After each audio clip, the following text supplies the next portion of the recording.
The Meiji Restoration was the moment Japan chose to break its own past in order to survive the modern world. In the mid-19th century, Japan was not collapsing. Under the Tokugawa shogunate, the country was stable, orderly, and tightly controlled. Yet that stability had become a vulnerability.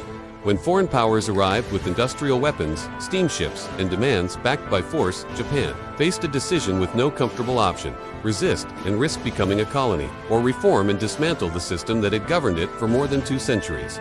For over 250 years, the Tokugawa shogunate ruled from Edo, keeping peace after the chaos of the Sengoku Wars. Society was structured into fixed classes. Samurai sat at the top, supported by stipends and bound by loyalty to their lords. Farmers, artisans, and merchants lived beneath them in prescribed roles. Foreign contact was limited through the policy later called Sakoku, intended to reduce destabilizing influence and protect the realm. The system delivered order, but it also froze adaptation. While European empires industrialized and expanded across Asia, Japan's government relied on older institutions that could not answer modern pressure. That pressure arrived dramatically in 1853, when American warships commanded by Commodore Matthew Perry entered Edo Bay. The black holes and steam engines signaled a new age. Japan could no longer choose when to engage with the outside world. Unequal treaties followed, opening ports and granting privileges to foreign powers. The shogunate appeared unable to defend sovereignty. Discontent rose, especially among samurai who felt their status meant nothing if the country could be coerced by outsiders. Opposition gathered around the slogan, "Revere the Emperor, expel the barbarians." Domains such as Satsuma and CHSH became centers of resistance, not because they rejected change, but because they believed Japan needed stronger leadership and rapid modernization. They adopted Western rifles, artillery, and training while attacking a government that seemed trapped between capitulation and paralysis. The Tokugawa leadership attempted reforms, but every compromise angered one faction and reassured none. By the 1860s, the shogunate was isolated and legitimacy was draining away. In 1867, Tokugawa Yoshinobu resigned, hoping to preserve peace through a negotiated transition. Instead, conflict erupted. The Boshin War began in 1868, pitting forces loyal to imperial restoration against those defending the old order. The fighting was short, but it was decisive.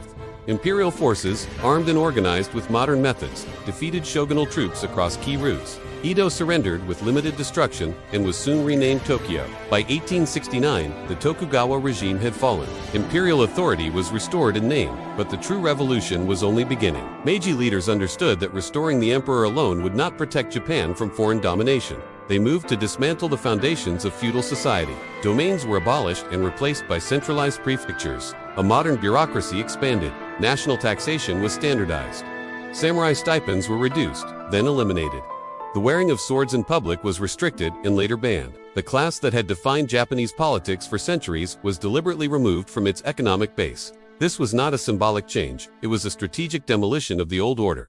Resistance followed. For many samurai, status was not only income, it was identity. Some adapted into administration, business, or education. Others could not accept the loss of privilege. Rebellions broke out, the most famous being the Satsuma Rebellion of 1877, led by Seigo. Seigo had supported the restoration, but he came to believe modernization had betrayed samurai values. His defeat marked the symbolic end of the samurai era. Tradition did not disappear, but the political role of the warrior class was finished. At the same time, the Meiji state pursued rapid modernization with an urgency shaped by fear. Conscription created a national army, replacing hereditary warriors with trained citizens. Western legal codes were studied and adapted. Railways, factories, and telegraph lines spread. Education was reorganized to produce engineers, officers, and administrators. Industrial policy supported shipyards, textiles, and armaments. Many reforms were imposed from above and felt harsh, but they moved Japan into the industrial age within a few decades. The emperor became the symbolic center of national identity. Loyalty shifted from local lords to the state itself. A unified national narrative replaced feudal allegiance. This psychological transformation mattered as much as any railway. It allowed the government to mobilize resources, taxes, and manpower at a scale the old system could not reach. In this new framework, modernization was portrayed not as imitation of the West, but as preservation of Japan through strength. Meiji leaders also studied the world directly. The Iwakura mission traveled abroad to examine Western governments, schools, and industries. Japan did not copy blindly. It selected what was useful and adapted it to domestic priorities. Constitutional ideas were discussed, ministries reorganized, and military doctrines revised. This flexibility helped Japan modernize while maintaining cultural continuity, avoiding the total administrative collapse that colonial rule often imposed elsewhere. Economic reform reinforced political change. Land tax reform created a stable revenue base and pushed agriculture into a market framework. Private enterprise expanded, supported by infrastructure and state guidance. Former samurai were encouraged to enter commerce and industry. Though many struggled, social disruption was real. Some communities gained opportunity, while others faced poverty and dislocation. Yet the state's capacity increased, and Japan's ability to defend itself improved. The Meiji Restoration was therefore not a gentle evolution. It was a series of deliberate ruptures, chosen because leaders believed delay meant domination. The country sacrificed elements of its feudal identity, including the official role of the samurai, to build institutions that could negotiate with industrial powers on more equal terms. By the early 20th century, Japan had become a centralized state with an industrial economy and a modern military. The transformation brought new dangers as well as new strength. But it proved one point clearly.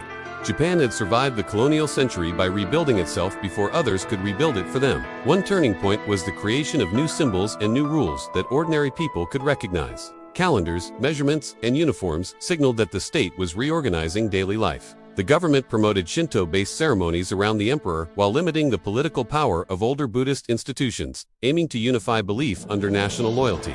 New schools taught reading, arithmetic, and civic duty, producing citizens who could serve in offices, factories, and the conscript army. Newspapers and travel spread ideas faster than before, weakening village isolation. Even names changed, as Edo became Tokyo and new ministries replaced feudal offices. These visible changes mattered because modernization is not only machines and treaties, it is persuasion. The Meiji state had to convince people that sacrifice today would prevent humiliation tomorrow, and that a centralized Japan could stand as an equal in a world of empires. For many people, the Meiji Restoration remains a dramatic case study in national adaptation. It shows how stability can become weakness, how identity can be reshaped by necessity, and how a society can choose painful reform over comfortable decline. Japan did not modernize because it wanted to abandon its past. It modernized because leaders believed that only a new Japan could protect what mattered most about being Japanese.